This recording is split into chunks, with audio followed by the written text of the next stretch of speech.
This is the X-Zone Broadcast Network, broadcasting worldwide on broadcast affiliates and satellite program providers, including CNN Broadcast Network, Sirius Satellite Network, Star Media, Good News Radio Network, Angel Broadcast Network, Wiki Broadcast Network, and WPBN TV. For more information on the X-Zone Broadcast Network, visit us at www.xzbn.net.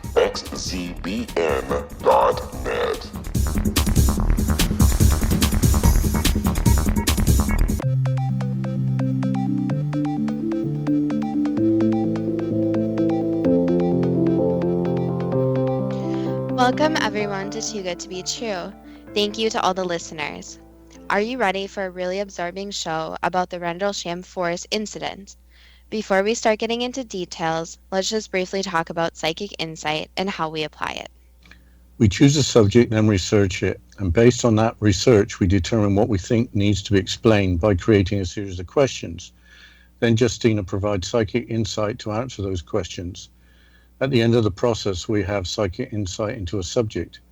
At that point, it is a question of individual belief. Now let's go through the disclaimers. Here are the disclaimers. Neither of us claim to have any expertise in any subjects that we discuss. We relate information we find through research and the psychic insight. We are always delighted to hear from listeners. The show only lasts an hour. We don't have the time to present exhaustive research on any topic. This means that there will be information that we do miss. We want to provide a basis for the psychic insight. We don't care if a theory turns out too good to be true, as the show name suggests. We are only interested in finding out more of the truth about topics. Spirit can only relate insight that is appropriate for our time in history. Free will cannot be affected. Only comments that are appropriate for our time can be given through the psychic insight. Much of the subject matter in shows will have already been covered again and again in other broadcasts and articles. We want to look into subjects in a new, different way and be thought-provoking. We are not so good with pronouncing names. We apologize.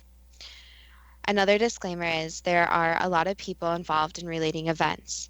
We only have time to mention a few people to describe some of the events and to illustrate that the eyewitnesses have conflicting reports. We are not investigative journalists. Thank you, Justina. As you mentioned, we're going to talk about the Rendlesham Forest incident. I've never heard about it, but you must have heard about it as it happened in England. Only recently. It happened in December of 1980. I was living in the country then, but I don't remember anything about it being reported at the time. When did the alleged events become public? It appears to have been when the British Sunday newspaper, the News of the World, reported the incident in 1983. The front page headline was, UFO lands in Suffolk, and that's official. Sub-headlines included, Colonel's top secret report tells the facts.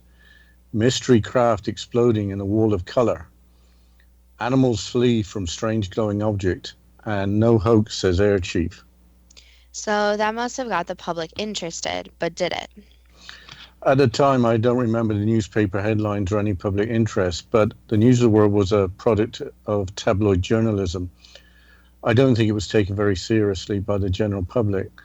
The newspaper seemed to specialize in exposing the alleged private details of the lives of celebrities and was finally put out of business in 2011 after a phone hacking scandal. Going back to 1980, can you help set the scene regarding what the world was like then? Yes, the Cold War was still continuing. It wasn't until 1991 that the Soviet Union was dissolved. In 1980, the United States boycotted the Summer Olympic Games held in Moscow.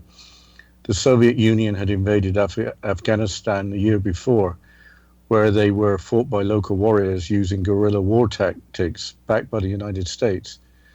Many feared that nuclear war would break out between the Soviet Union and the United States. The people were told that the West's superior strength was a deterrent against being attacked by the Soviet Union, but outbreak of nuclear war would have destroyed the planet. Apparently, there was a worldwide stockpile of over 50,000 nuclear weapons in 1980. So the people at the time were living in fear, but hadn't the Cold War been going on since the end of World War II? Yes, it had, and at the time, the Cold War was in its 35th year. We just got on with our lives and hoped for the best. Also, at the time, there was no internet or discussion beyond what we heard on television and radio. At the end of 1980, Margaret Thatcher, the Iron Lady, was into her second year as Britain's Prime Minister, with nuclear disarmament definitely not being on her agenda. What did people think about having nuclear weapons stored in bases around the country? There was quite a bit of tension. I remember Greenham Common near Newbury, Berkshire. This was a former RAF base used by the United States Air Force, located about 55 miles or 88 kilometers west of London.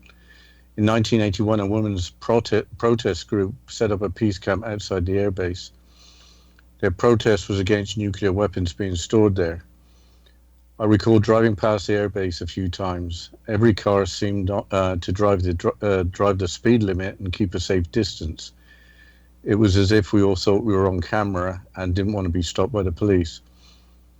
The camp went on for almost 20 years, and Britain researched nuclear weapons quite publicly, only 7 miles or 11 kilometers away at the Ministry of Defence site at Aldermaston. This might help explain the location of the protest. What did people think about UFOs and extraterrestrials at the time? I don't recall these subjects in any conversation at the time. UFOs were for kids' cartoon shows or for comedies.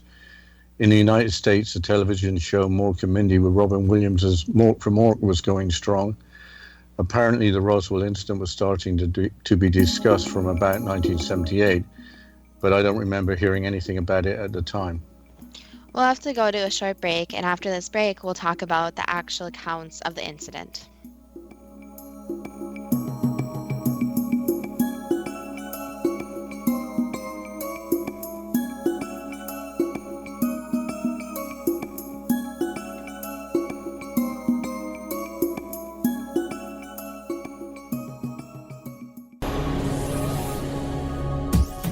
This is the X-Zone Broadcast Network, broadcasting worldwide on broadcast affiliates and satellite program providers, including CNN Broadcast Network, Sirius Satellite Network, Star Media, Good News Radio Network, Angel Broadcast Network, Wiki Broadcast Network, and WPBN TV. For more information on the X-Zone Broadcast Network, visit us at www.xzbn.net.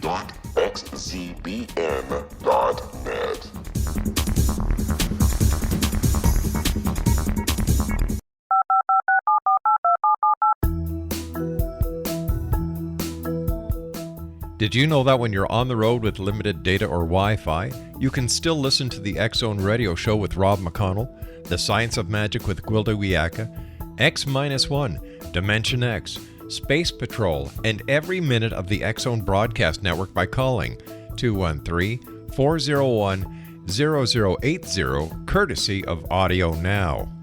No smartphone, app, or internet needed. It saves your data plan, and it's free if you have unlimited minutes. Call 213-401-0080 to listen on any phone, anytime, anywhere.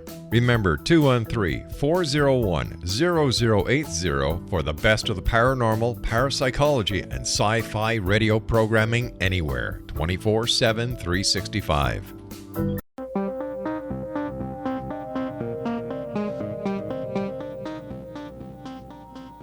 Welcome back to Too Good to Be True. And before the break, Dad, you were setting the scene of what the world was like when this incident, or at least England was like when this incident took place.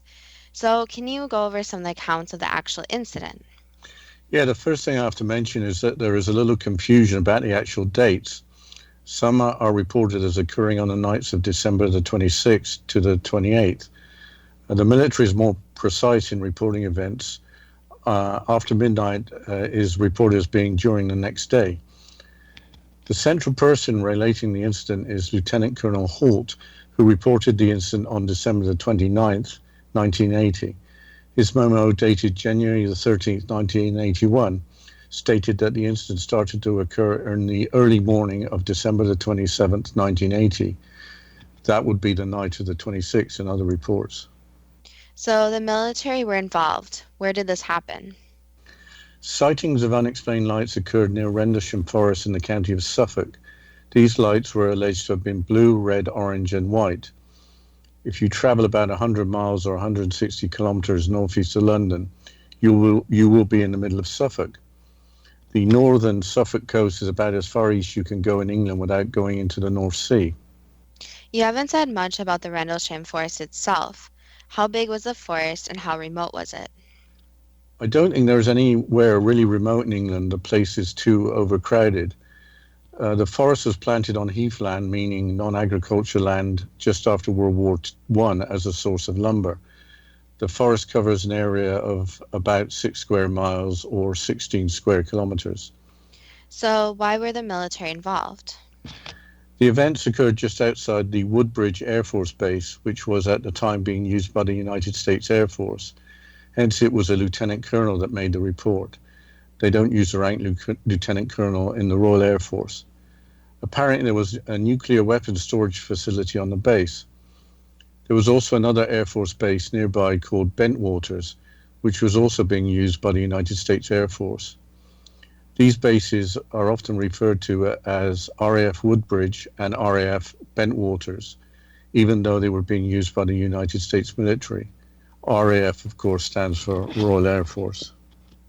Do we know how many nuclear weapons were stored at the Air Force bases? There is a London Daily Express article from May the 24th, 2016 that includes a comment from former Air Force police officer Gary Hasseltine that he was told that one of the local Air Force bases had more nuclear missiles, that is, than anywhere else in Europe. So what was in the report or memo, as you called it earlier? Before I go into that, Lieutenant Colonel Halt gave an eyewitness account of events to a news organization years after the incident. Lieutenant Colonel Halt was the deputy base commander of the Woodbridge and Bentwaters air bases, so his statement has a lot of authority. Lieutenant Colonel Halt was called into the forest to investigate an unusual sighting. Apparently, there had been alleged UFO activity near the base for several days before the incidents. I'm going to quote from the website, the Rendlesham Forest Incident.com. This is a rather long quote and refers to the second sighting 2 nights after the first sighting. Also, I've removed editorial comments that were put in by the website. Again, note that the following quote is regarding the incident as it continued during the early hours of December 29th, 1980. That was 2 days after the incident began to occur. So, quote, "There was a glow in the forest near indentations from where a supposed object had rested 2 nights before. So we went into the forest and we were examining things, and suddenly we saw something. We looked out in the farmer's field and there was this almost elliptical object with a black center. It appeared to be winking, is the best way I can describe it, and it was dripping like molten metal off it, just like it was shedding something. It wasn't perfectly round, it was a little bit flattened and it moved from side to side. Then it came into the forest, moving through the trees, avoiding the trees. It bobbed up and down a bit in the process, and at one point it actually approached us. I was thinking, ball lightning, what could this be? And then it receded back into the farmer's field, and suddenly it just silently exploded into 5 white objects, and they disappeared. Across the road, we stumbled through a creek, got all wet, and went out into the ploughed field, just looking around, and we looked in the sky, and there were objects in the sky, several to the north and several to the south. The ones in the north changed from elliptical to round and had multicolored lights that were blinking and flashing. They moved at very high speed in sharp angular movements, as though they were doing a grid search or something. One of them approached us at very high speed. I'd say it was at 2,000 to 4,000 feet in altitude, and it came almost directly overhead and sent down the equivalent of a laser beam. It's the best way I can describe it. It did not go like a light beam and fan out. It came straight down, maybe 8 or 10 inches in diameter, and fell just 8 or 10 feet from our feet. We stood there in awe, is this a warning? Is this a signal? Is this a communication? What is this, a weapon? And just as suddenly as it appeared, it disappeared, and the object moved back away from us a bit. And while we were standing there, we noticed another object over the Woodbridge base, sending down the equivalent of similar beams. I found out later that British radar had actually picked up some things on a screen. I didn't know this until recently because people had come forward after they'd retired, but there were 2 radar confirmations, unquote. We will talk more about the British radar later, but what was in the memo and why did Lieutenant Colonel Halt write it? It also seems odd that an account like this would be in the public domain. Yes, the memo surfaced in 1983 after a Freedom of Information request. The memo was written after Lieutenant Colonel Halt was pressurized into writing it by a British military liaison officer. Much later in 2005, Lieutenant Colonel Halt stated the following to the History Channel. Quote, "The memo was not meant for public consumption. It was meant as a tickler, if you will, to the Ministry of Defense to get them involved to do a proper investigation." Unquote. The Ministry of Defense referred to was the British Ministry of Defense, of course. The memo was never answered by the British authorities. Rendlesham Forest is, of course, on British soil, so Lieutenant Colonel Halt's comments make sense. The United States authorities couldn't really investigate something over the fence in another country. The History Channel became involved in 2005 because of their documentary, Britain's Roswell. So the British authorities don't seem to want to talk about it, but it's time you quoted that memo. Yes, here goes. Note that the events quoted are at the start of the incident during the early hours of December the 27th, 1980, and subsequently. So, quote, subject, unexplained lights, dated 13th of January 1981, to RAF. Paragraph 1. Early in the morning of the 27th of December 1980, at approximately 300 hours, two USAF security police patrolmen saw unusual lights outside of the back gate at RAF Woodbridge. Thinking an aircraft might have crashed or been forced down, they called for permission to go outside the gate to investigate. The individuals reported seeing a strange glowing object in the forest. The object was described as being metallic in appearance and triangular in shape, approximately 2 to 3 meters across the base and approximately 2 meters high. It illuminated the entire forest with a white light. The object itself had a pulsing red light on top and a bank of blue lights underneath. The object was hovering or on legs. As the patrolman approached the object, it maneuvered through the trees and disappeared. At this time, the animals on a nearby farm went into a frenzy. The object was briefly sighted approximately an hour later near the back gate. Paragraph 2. The next day, 3 depressions, 1.5 inch deep and 7 inches in diameter, were found where the object had been sighted on the ground. The following night, 29th of December 80, the area was checked for radiation. Beta gamma readings of 0.1 milliroentgens were recorded, with peak readings in the 3 depressions near the center of the triangle formed by the 3 depressions. A nearby tree had moderate 0.05 or 0.07 readings on the side of the tree facing towards the 3 depressions. Paragraph 3. Later in the night, a red sunlight object was seen through the trees. It moved about and pulsed. At one point, it appeared to throw off glowing particles and broke into 5 separate white objects and disappeared immediately thereafter. 3 star-like objects were noticed in the sky, 2 objects to the north and 1 to the south, all of which were about 10 degrees off the horizon. The objects moved rapidly in sharp, angular movements and displayed red, green, and blue lights. The objects to the north appeared to be elliptical through 8 to 10 power lens. They then turned into full circles. The objects in the north remained in the sky for an hour or more.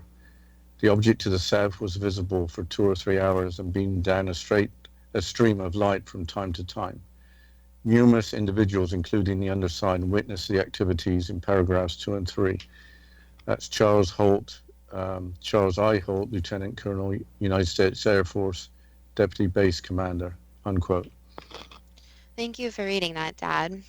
So who were the 2 United States Air Force Security Police patrolmen who first saw the lights early in the morning mentioned in the memo? Apparently, these were Airman First Class John Burroughs and Staff Sergeant Bud Parker. They called the main guardhouse, with Sergeant Pennison and Herman Kavanasak, whose rank I couldn't find, being dispatched to investigate. A Wikipedia article states that the lights were thought to be coming from a lighthouse not far away. That seems a bit odd. Wouldn't you get used to seeing lights from a lighthouse and not suddenly investigate them in the middle of the night, randomly right after Christmas? What did the other people have to say about their experiences. I couldn't find any information on Bud Parker.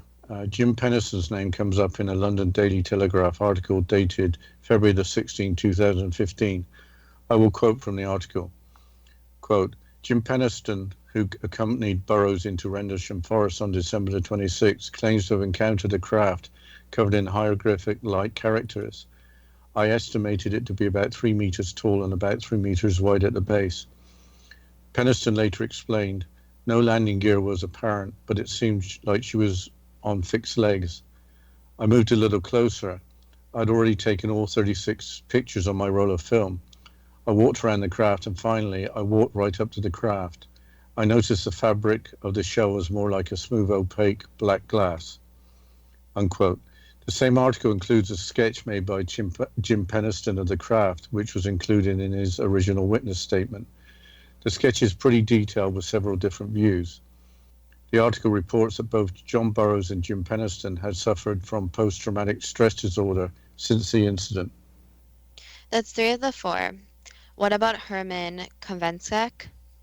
I couldn't find any information on Herman Kovansek except that he drove the Jeep. What else is on record regarding the incident? Lieutenant Colonel Halt signed an affidavit in 2010 which includes the following quote. I believe the objects that I saw at close quarter were extraterrestrial in origin and that the security services of both the United States and United Kingdom have attempted, both then and now, to subvert the significance of what occurred at Rendlesham Forest and RAF Bentwaters by the use of well-practiced methods of disinformation. Who else in authority made statements about the incident?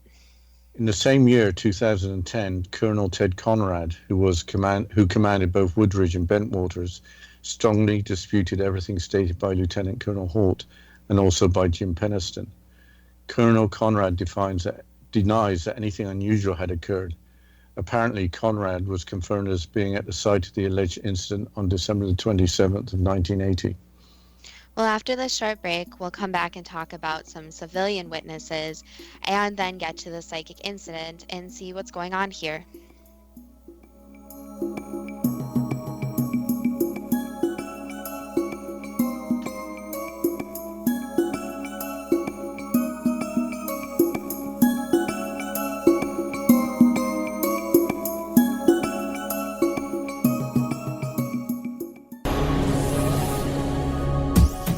This is the X-Zone Broadcast Network, broadcasting worldwide on broadcast affiliates and satellite program providers, including CNN Broadcast Network, Sirius Satellite Network, Star Media, Good News Radio Network, Angel Broadcast Network, Wiki Broadcast Network, and WPBN TV. For more information on the X-Zone Broadcast Network, visit us at www.xzbn.net.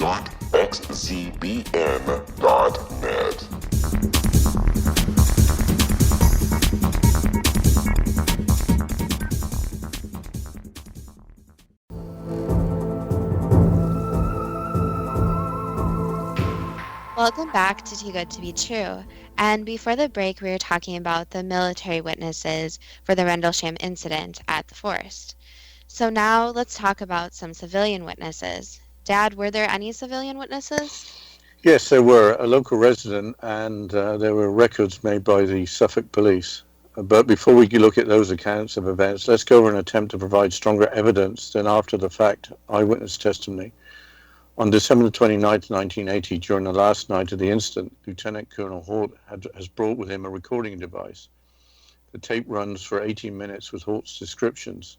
Also, there's more testimony from December 29th, 1980. 18-year-old Larry Warren, a security policeman on one of the bases, observed a red light that turned into a craft on the forest floor. Larry Warren claims that the craft had no windows or no markings. He claimed that to perceive the craft's shape, peripheral vision was needed, but the craft was clearly present. Now events become even stranger. How so? Events seem strange enough already. There was a reported silent standoff with an extraterrestrial being which appeared close to the craft described earlier. Later the craft departed. Eyewitness Sergeant Adrian Bustinza, security police commander, was quoted as follows. When it took off, it was like hovering. It went up and like took off about a 45-degree angle. And if you would have blinked, you would have missed it. And we got a cold draft of air that lasted about a good 10 seconds. Like when you get a good blow of dust or wind. No noise, though. I do remember that, unquote. This is really like a Hollywood movie. I really don't know what to believe. What was the official view from the British Ministry of Defence? Here again, I'm going to quote, no evidence was found of any threat to the defence of the United Kingdom, and no further investigations were carried out. No further information has come to light which alters our view that the sightings of these lights was of no defence significance, unquote. The statement followed multiple queries about UFOs from the British public. The statement didn't say there were no sightings of lights, just that there was no threat. Why don't you go over the eyewitness account from the local resident and what information the police had? Yes, I'm going to go to the quote from the website UFO Evidence regarding the local resident Gordon Levitt. Quote, Mr. Gordon Levitt was the first person to report seeing a UFO on the night of December the 26, 1980. He lived in Sudbourne on the edge of Rendlesham Forest. He was out in his garden with his dog when he saw a UFO that looked like an upside-down mushroom with a greenish-white glow. The craft was silent and heading in the direction of RAF Bentwaters and RAF Woodbridge. Levitt's dog later started acting strangely and refused to come out of its kennel. The dog's condition got worse and it died before the new year, unquote. I'm sad about what happened to the dog. I'm not sure why the poor animal would have been so affected. What do the police have to say? The Suffolk police logged the following. The first quote is following a report from the Woodbridge Air Force Base. Quote, we have a sighting of some unusual lights in the sky. We have sent some unarmed troops to investigate. We are terming it as a UFO at present, unquote. The result of the police investigation was logged as follows. Quote, Air Traffic Control West Drayton checked. No knowledge of aircraft. Reports received of aerial phenomena over southern England during the night. Only lights visible this area was from Orford Lighthouse. Search made of area negative. The aerial phenomena probably refers to the re-entry of the Russian Cosmos 749 rocket, which was widely seen over southern England on the evening of December the 25th, unquote. Air Traffic Control West Drayton is essentially London Heathrow Airport. A report confirming the re-entry of the Cosmos 749 rocket can be found in the Journal of the British Astronomical Association, 1981, volume 91, page 561. It broke up during re-entry over the North Sea, but this happened 6 hours before the lights began to be seen. Why don't you go quickly through the non-extraterrestrial explanations for the events? Is there more than logged by the Suffolk police? Yes, the BBC's website attempts to debunk the whole incident, the BBC being a British Broadcasting Corporation. A television program, Inside Out, from 2003 is summarized on the webpage. The webpage includes a confession from former United States Air Force security policeman Kevin Condy. Here is a quote from Condy. I drove my patrol car out of sight from the gatehouse, turned on the red and blue emerging lights and pointed white flashlights through the mist into the air. The bottom line is that this was not a UFO, it was a 1979 Plymouth Volare, unquote.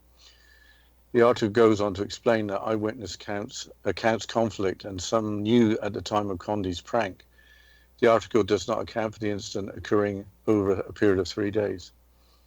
You mentioned that there have been quite a few newspaper reports recently.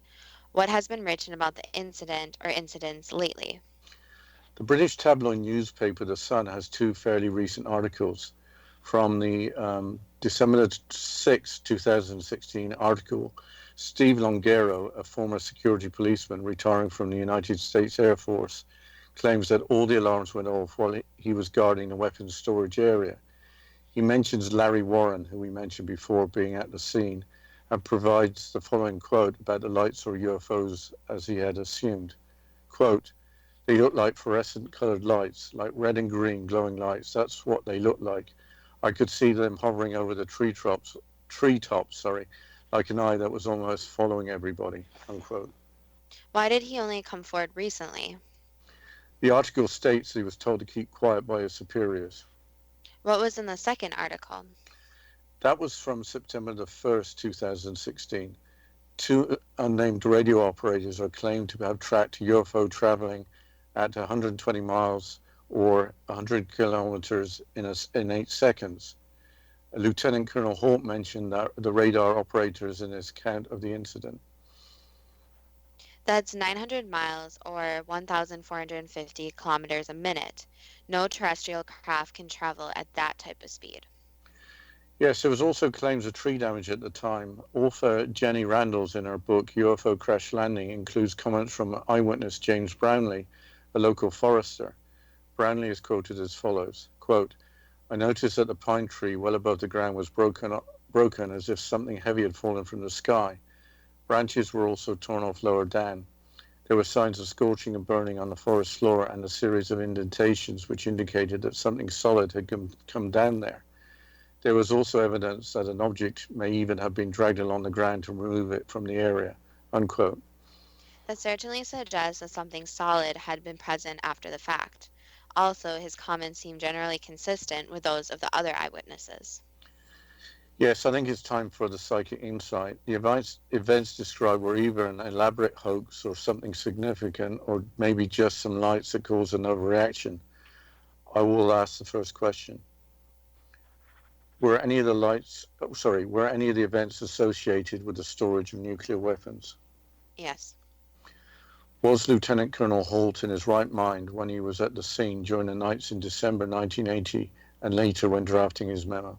Yes. What had Lieutenant Colonel Halt to gain by writing a memo that some would see as career limiting? Basically, by getting the truth out there. What was the object that illuminated the entire forest on December the 27th? Advanced technology. What caused the animals in the nearby farm to go into a frenzy? Because they were scared of the energy and they felt the energy coming and wanted it to go away. What happened in the hour between when the object was first sighted and later sighted again near the back gate? So it's how the advanced technology works. So the time is different. What were the depressions in the ground caused by that were observed the next day? The advanced technology. What caused the elevated radiation levels reported the next day? Again, the advanced technology that was present that gave off energy that can be compared to the energy of radioactivity. Later in the night, what was the red sun-like object? Basically a follow-up object after the first. How did that one object break up into 5? So it doesn't really have a form, so it's able to manipulate itself. Why did the objects to the north remain visible for an hour or more? Again, because the time is very different because of these objects than human time was. Two nights later, what was the glow near the indentations? So that was the remaining energy from the object. What was the elliptical object with the black center?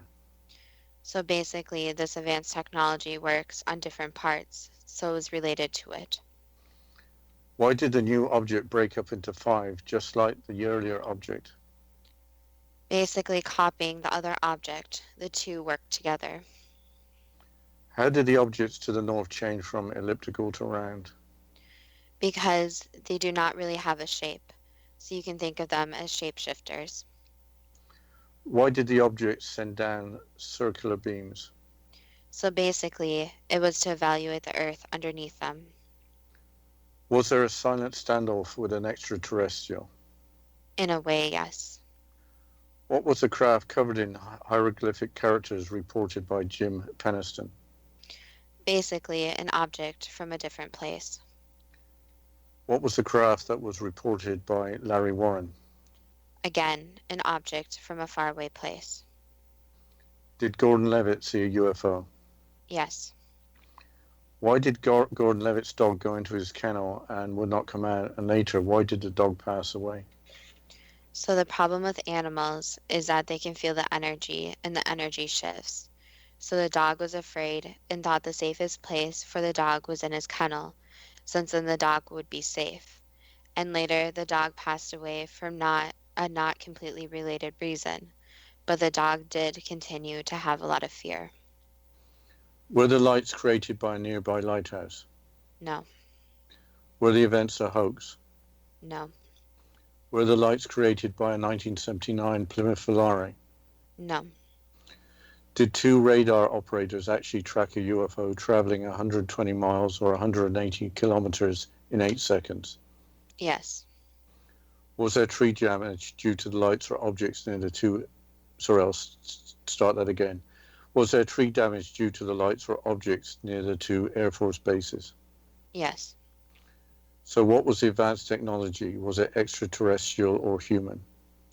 Basically, it was from a different place, so it was not human.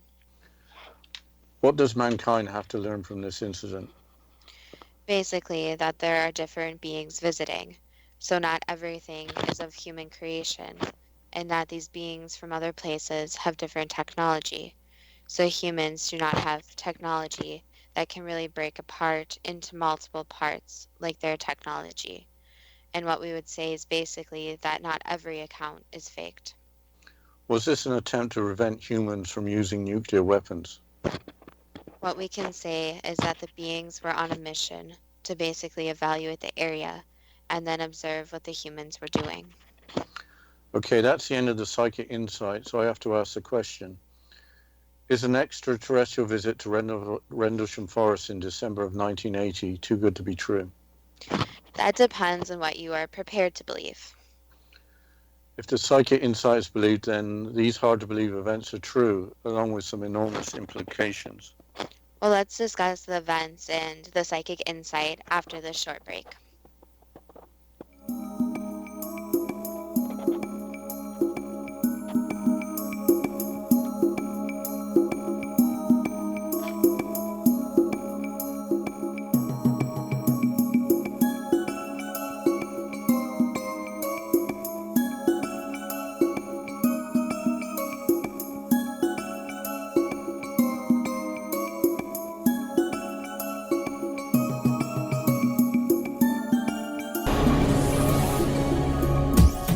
This is the X-Zone Broadcast Network, broadcasting worldwide on broadcast affiliates and satellite program providers, including CNN Broadcast Network, Sirius Satellite Network, Star Media, Good News Radio Network, Angel Broadcast Network, Wiki Broadcast Network, and WPBN TV. For more information on the X-Zone Broadcast Network, visit us at www.xzbn.net.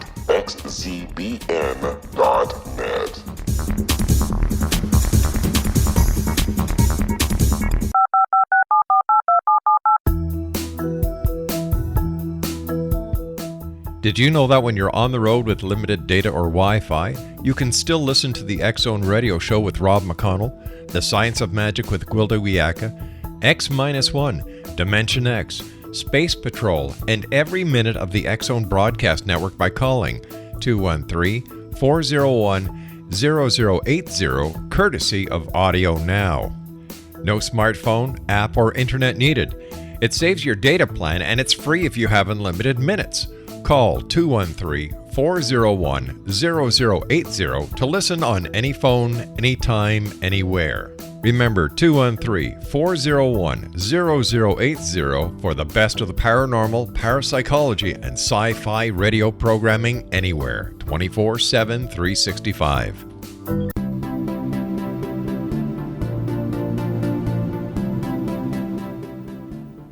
Welcome back to Too Good to Be True. And before the break, we just finished the psychic insight. And Dad, you were saying that if these events are actually true, and this was something of UFO origin, this might have some enormous implications. And my comment for that is that the extraterrestrials visited to observe an area, and this area might have had an arsenal of nuclear weapons. But that still leaves me with several questions about what actually happened. Yeah, I've got lots of questions, but you first. If the extraterrestrials had such advanced technology, why couldn't they use stealth methods? They didn't need to be seen. It is as they wanted to be seen and put on a show. And it seems that at some point that all the truth may come out. It is as the extraterrestrials wanted to make their presence known. Yes, they certainly put enough lights in the sky.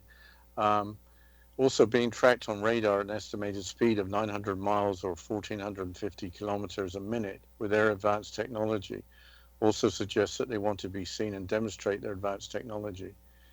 900 miles a minute is of course 54,000 miles or 87,000 kilometers per hour.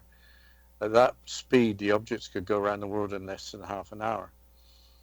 We haven't mentioned the Rendlesham Forest UFO incident conference to mark the 30th anniversary in 2010, or the book by Nick Pope. Yes, I found a video on YouTube with James Peniston, John Burroughs, Larry Warren, Peter Robbins, Linda Moulton Howe, and Nick Pope. We haven't discussed Peter Robbins or Linda Moulton Howe, who are both UFO experts. Yes, Linda Moulton Howe, of course, a well-known journalist who has covered the Rendlesham Forest incident extensively. On March 8, 2015, Linda posted a video on her website, earthfiles.com, with the news that former Sergeant John Burroughs had received full United States Veteran Administration medical benefits for injury in the line of duty during the duration of the Rendlesham Forest incident.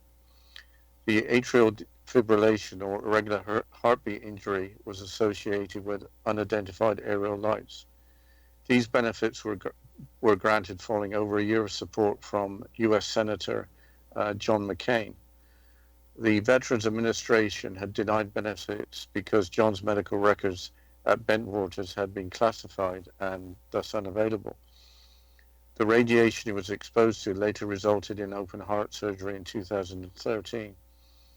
The information that enabled John Burroughs' condition to be recognized was in the declassification of British records in 2006, which directly related UAP radiation to bodily injury and mental manipulation. What is UAP radiation? It is radiation given off by unidentified aerial phenomena, in other words, radiation given off by UFOs. So let me get this straight. The United States government recognized that John Burroughs was injured by UFO, while the British government recognizes that the UFOs can give off harmful radiation. Isn't that to say that the United States and British governments both recognize that there are UFOs? I think that must be the logical conclusion, as well as high-profile Senator John McCain's conclusion. The extraterrestrials made their presence known, and eventually national governments had limited disclosure that unidentified aerial phenomena are real. However, the British Ministry of Defence no longer comments on UFOs. I wonder if in the unlikely event of a flying saucer landing at Buckingham Palace, would the Ministry of Defense comment? But anyway, going back to the radiation, it is interesting that the radiation is called UAP, and not just common radiation that's normally seen on Earth. Somebody must have checked out the radiation from the Rendlesham to see what it actually was. Yes, on the way to having the root cause of his heart condition recognized, John Burroughs, through the Freedom of Information request, was able to get the British Ministry of Defence to admit that they had withheld at least 18 UAP UFO files. Did you know any of this before we received the psychic insight? I vaguely recall something about a veteran receiving benefits following the Rendlesham Forest incident, but I didn't take much notice. And the guy could have been hit by a jeep in the events following sighting of some strange lights. Also, investigation of UFOs, as you know, is not my day job. Yeah, it's not my day job either, but you raise a good point though. If all the events during and following December 1980 were out in the open, as it seems the British newspapers are attempting to achieve, then UFOs and extraterrestrial visits would be a major topic on our television screens. Yes, during the 2016 United States presidential election, the subject of UFOs and making information public came up. But let's get back to Nick Pope and mention his book, Encounter in Rendlesham Forest. First of all, who is Nick Pope and why is he an authority? Here is a quote from the Nick Pope Wikipedia webpage. Quote, Nick Pope, born 19th of September 1965, is a freelance British journalist and media commentator. He was an employee at the British government's Ministry of Defence from 1985 to 2006, and is best known for a role he undertook for the British government from 1991 to 1994, which involved investigating reports of UFO sightings to determine their defense significance, unquote. Hasn't Nick Pope been interviewed by Rob McConnell on the X Zone radio show? Yes, he has, but let's mention his book published in 2014, which also lists John Burroughs and Jim Penniston as co-authors. Here's a quote from the marketing material. Encounter in Rendlesham Forest tells the extraordinary story of the world's most compelling and best evidence UFO incident, a case that is more significant than the infamous Roswell incident. Co-written by former UK government UFO investigator Nick Pope with John Burroughs and Jim Penniston, the two military witnesses at the heart of these encounters. This disturbing and compelling book tells the inside story of what really happened and lifts the lid off the true role played by government, the military, and the intelligence community in relation to the UFO phenomenon. This controversial new book is largely based on recently declassified government files, as the only UFO book ever to have needed security clearance from both the British and American governments. Encounter in Rendlesham Forest will leave you questioning everything you thought you knew about the UFO mystery, unquote. I don't understand why the publishing of this book by a former British government UFO expert hasn't prompted more interest in getting governments to disclose everything they know about UFOs and extraterrestrials. Yeah, the book was published as stated with security clearances. I would have thought that governments recognizing the existence of UFOs would be world news, with millions asking for more information. I think, though, before we close, we need to look at the life of Lieutenant Colonel Halt after 1980.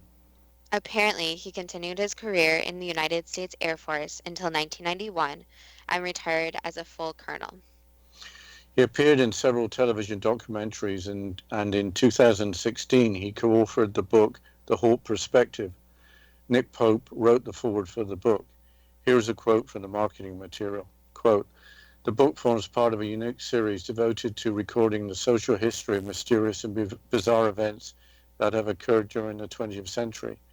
It is enhanced by a huge number of illustrations and photographs in color and includes candid opinions expressed by Nick Pope, Charles Halt, Jim Penniston, and others, in order to set the record straight despite continuing threats from those members of the UFO fraternity who had strong reservations about the publication of this book," unquote. Well, it's not about the continuing threats from members of the UFO fraternity having reservations about the book's publication. I didn't understand that. I would hope everyone would be looking for the truth. Governments will claim that they have to be secretive to protect their citizens. One critic of the book is unhappy about accounts of UFO sightings in southeast England being included from as early as World War II. My spin on the events is that the entire universe has a stake in the planet not destroying itself. So why would we be surprised if unidentified air phenomena show up to observe what is going on and don't hide their presence? I think we'll know more in years to come. But do you have any more thoughts on the events that Colonel Halt and his colleagues reported? I think we should thank them for all their courage in speaking out. Aside from the psychic insight, the United States government, as we've discussed, did clearly recognize that John Burroughs was injured in the line of duty by UAP radiation. This, in my mind, is official confirmation that we are not alone. I would also argue that our stewardship of planet Earth is simply not good enough. I think that brings up a good point, is that how many people have actually been injured officially by UAP radiation, and how many people are there that we don't even know about? That's a very good comment. I really have no answer to that. But there we are. I think the surprise for me about all of this was Linda Moulton Howe reporting that the medical benefits had been provided, and that was official recognition that that something that was extraterrestrial had harmed a serviceman. I think that's incredibly significant. I think I've already said that, but I'm still surprised I'm saying it. Well, I think it's a good time to mention our Facebook page. So, for all the listeners out there, we do have a Facebook page that you can come like and follow, and you can come and interact with us on there. You can put on suggestions for future shows. So, if you're interested in more shows about UFOs, for example, you can suggest that to us. So, if you go to Facebook and you type in Too Good to Be True, so that's TWO, then good, and then TO, and then be true. And just go on there, like, comment, and we would love to hear from all the listeners. Yeah, we haven't had the suggestion to do a show on the Loch Ness Monster, so I guess I'm waiting for that. Well, we could probably do a lot of shows on different UFO incidences since there's a lot of those.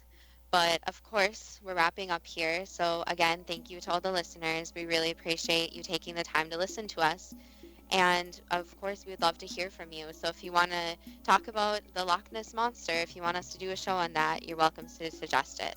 So, again, thank you to all the listeners.